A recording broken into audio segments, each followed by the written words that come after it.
Okay, so we're supposed to be getting a new Silent Hill game sometime in the future. We don't know exactly when, but we saw the reveal trailer for Silent Hill F back in, I want to say, the tail end of 2022. We're supposed to be getting Silent Hill F, and that was something that was teased by Konami, but we never got an official release date. I'm presuming it's going, or I'm assuming it's going to appear on the PlayStation 5, probably along with PC, maybe the Xbox Series X, but I really don't know. People are still waiting for the release of the Silent Hill 2 remake, which, believe it or not, a lot of people are somewhat pessimistic about it. They don't necessarily have high hopes about it because you look at the original Silent Hill 2 game that came out um, over 2 decades ago.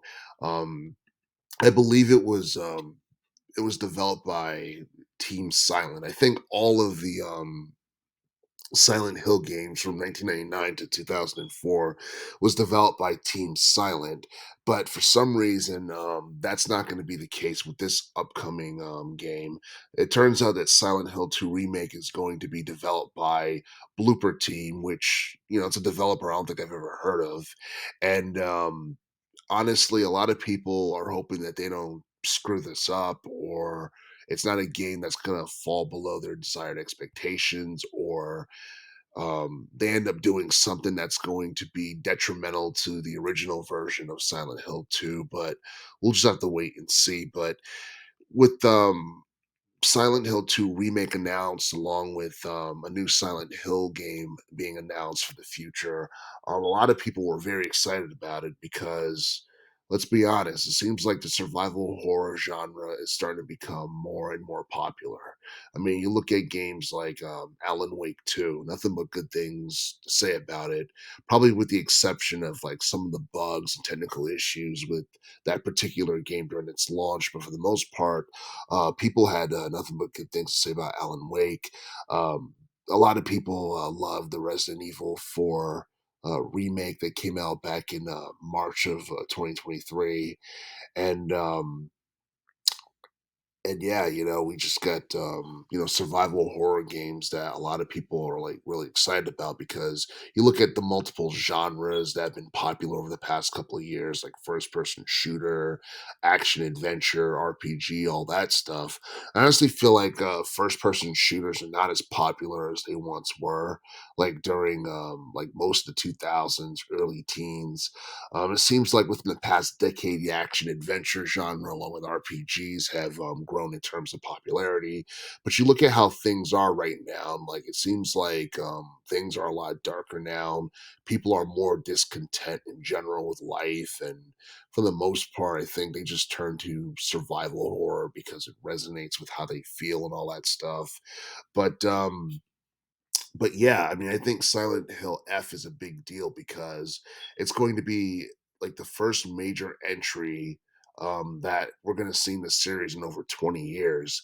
And honestly, I'm pretty sure a lot of people would have loved it if Team Silent, did the honors in terms of development because I don't think Team Silent has become defunct or went under or anything like that, at least not to my knowledge. But based off of what I know, a developer known as Neobards Entertainment is supposed to be developing Silent Hill F. And quite frankly, I don't know too much about them either. And and because of that, I'm not exactly sure what to think of this upcoming game. I do know it's a big deal because it's the first new Silent Hill game that we have seen in quite some time, but at the same time, we don't know like what the story is going to be about other than the fact that it's like set in the 60s. So it's most likely going to be a prequel to all the other games that came out in the past. And I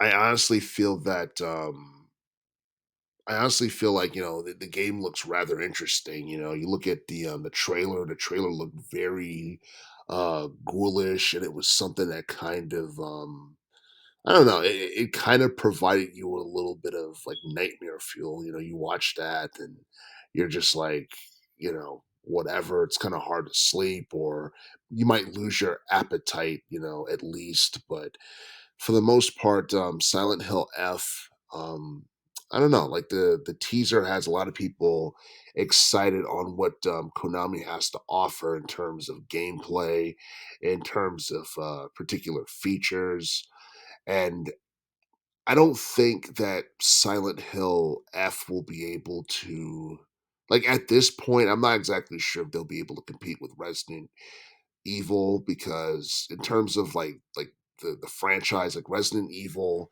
has been very consistent since I think the late '90s, or since like the mid to late '90s. The games have been consistent. We've been seeing new entries like ever since like the '90s. Even though like the teens decade for the most part um are not necessarily like as popular or as iconic as some of the older games. Like a lot of people like Resident Evil 7 Biohazard, but at the same time, it's not as iconic as Resident Evil 4 or Resident Evil 2 or 3 or the first game. Um, like despite the more recent installments not being as iconic, they still they still provide revenue for Capcom. They still like earn huge profits for Capcom. It's one of their best or top selling franchises that Capcom has going for them. um, at this point, I feel like Silent Hill has been out of the game for too long, to a point where I don't know if it can necessarily compete with Resident Evil with in relation to like the survival horror genre. But we'll just have to wait and see what happens. Hopefully, in relation to next year, more information is going to be revealed about Silent Hill F, like its release date, what to expect, um, who the main character is going to be, who the main villain's going to be. And hopefully we'll learn more about this upcoming Resident Evil movie that we're supposed to be getting sometime next year. It's called Return to Silent Hill. And I've read reports about it possibly appearing as early as 2024, or we'll see like a trailer or announced trailer for it sometime in early 2024. But that's not necessarily something that's promised. Things do change, and I'm hoping that this film doesn't get pushed back to 2025, because we've seen a lot of things pushed back within the past couple of years due to the writers' strike and all this other crap. And hopefully, we're done with that. We're done with all the strikes. We're done with the pandemic. We're done with all this. We can put it behind, and we can simply look forward to some exciting new things in relation to 2024.